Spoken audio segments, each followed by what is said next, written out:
தாவேகாவில் விரைவில் இணையவிருக்கும் காளியம்மாளுக்கு மாநில மகளிரணி செயலாளர் பதவி கொடுக்க விஜய் ஓகே சொன்னதாக தகவல் வெளியாகியுள்ளது.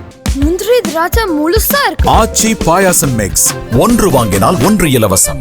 நாம் தமிழர் கட்சியின் முக்கிய பெண் ஆளுமைகளில் ஒருவரான காளியம்மாள் அக்கட்சியின் தலைமை ஒருங்கிணைப்பாளர் சீமான் அவரை ஒருமையில் பேசியதாக ஆடியோ ஒன்று சமூக வலைதளங்களில் வெளியானது. இதனால் கட்சி நிகழ்ச்சிகளிலிருந்து ஒதுங்கே இருந்த காளியம்மாள் நாம் தமிழர் கட்சியிலிருந்து விலகினார். இதனைத் தொடர்ந்து அவர் எந்த கட்சியிலும் இணையாமல் சைலண்டாக இருக்கிறார். திமுக மற்றும் அதிமுக தரப்பிலிருந்து அவருடன் பேச்சுவார்த்தை நடந்து வருவதாக தகவல் வெளியானது. ஆனால் கடந்த காலங்களில் திராவிட கட்சிகளை கடுமையாக விமர்சனம் செய்துவிட்டு அதே கட்சியில் இணைந்தால் அதுவே மைனஸாக மாறிவிடும் என நினைத்து அவர் அந்த ஆஃபர்களை நிராகரித்ததாக சொல்லப்படுகிறது.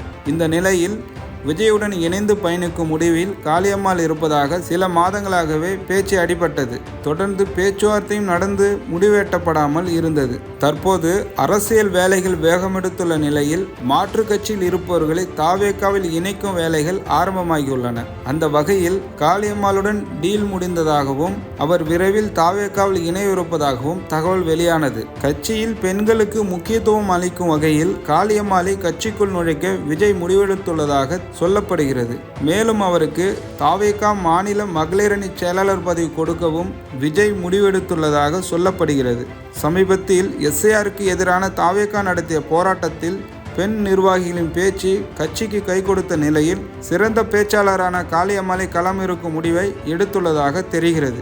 மேலும் அவர் மீனவர் சமுதாயத்தை சேர்ந்தவர் என்பதால் அந்த வாக்குகளையும் கணக்கு போட்டு விஜய் இந்த முடிவை எடுத்துள்ளதாக சொல்கின்றனர். விஜய்க்கு ஏற்கனவே சிறுபான்மையினர் ஆதரவு இருக்கிறது. இந்த நிலையில் காளியம்மாளும் கட்சியில் இணைந்தால் அது கூடுதல் பலமாக இருக்கும் என்று சொல்லப்படுகிறது.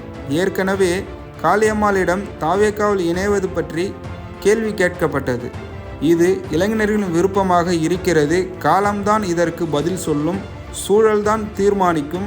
எந்த கட்சியினர் என்னை அழைத்தாலும் அவர்கள் நோக்கம் பாதை சரிவர இருக்கும் பட்சத்தில் அங்கு இணைவேன் என்று சூசகமாக பதில் கொடுத்திருந்தார். அதேபோல 2026 தேர்தலில் நிச்சயம் போட்டியிடுவேன் என்று கூறியிருக்கிறார் என்பது குறிப்பிடத்தக்கது. முந்திரி திராட்சை முழுசா இருக்கு. ஆச்சி பாயாசம் மிக்ஸ், ஒன்று வாங்கினால் ஒன்று இலவசம்.